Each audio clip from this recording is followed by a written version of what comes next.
Biscuit দিয়ে কি সুন্দর এইরকম একটা পারফেক্ট কেক তৈরি করলাম, তার রেসিপিটাই আজকে শেয়ার করব। প্রথমেই আমি 4 প্যাকেট হ্যাপি হ্যাপি বিস্কুট নিয়েছি।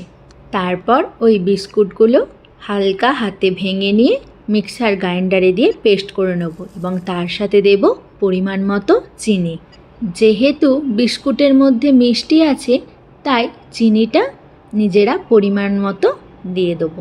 তারপর ওই বিস্কুট গুঁড়োটার মধ্যে হালকা কুসুম গরম দুধ দিয়ে ভালো করে ব্যাটারটা রেডি করে নেব। ব্যাটারটা খুব একটা পাতলাও হবে না, আবার খুব একটা ঘনও হবে না। দেখো আমি ভিডিওতে যেমন করেছি।